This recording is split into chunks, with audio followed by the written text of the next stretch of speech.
So next up, we're going to take a few minutes to go over our most recent exit ticket.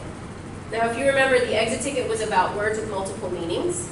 These were the words that we were going to write sentences for, because these words have multiple meanings, and our job was to go ahead and write them using the word with the proper meaning in a sentence. So you should have had 2 sentences per word.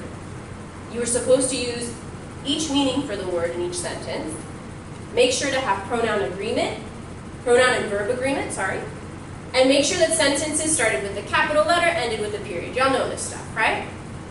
So, for the most part, using the words in the sentence correctly, and you knowing what their multiple meanings were, you guys did fantastic on.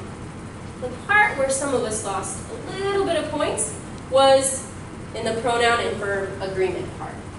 Now, some of you are giving me this look like, what is that? Ms. Casada, we went over it, but we'll go over it again. Okay? So let's look at this example. Take a few seconds to read this sentence quietly to yourself, silently to yourself.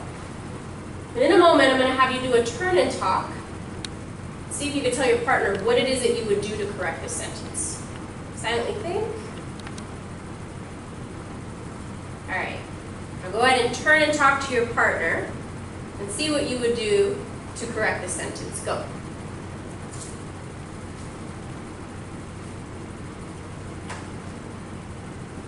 All right. Eyes on me in 3, 2, 1. All right.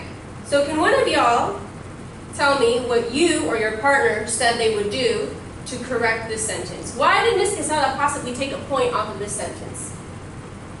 All right. Jenny, tell me how you would correct it. Okay, so you would change the word bake to baked. My mom baked me a birthday cake using chocolate batter every year. But we're talking about something she does all the time. So I want you to think about that correction could have worked, but the main thing I want you to look at is, does the verb and the pronoun in this sentence match up? Can anybody else give me an answer? You were on the right track, but we don't want to change or take anything off, we just want to change one word. Brian, try it. Very good. Okay, so Brian's saying we would have had to change the word bake to bakes, because mom, we know, is she. That would be her pronoun, right? And if we're using he, she, or it, we know that we need to add an S to the end of the verb in order for it to match. Okay, so it would have to say, my mom bakes me a birthday cake using chocolate batter every year. And we know we have to use present simple tense because it's every year.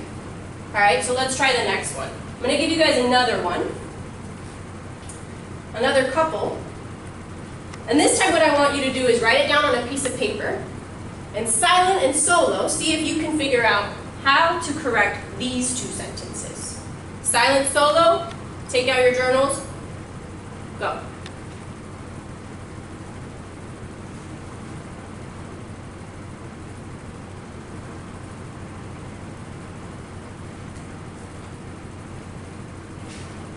Okay, good job. Good.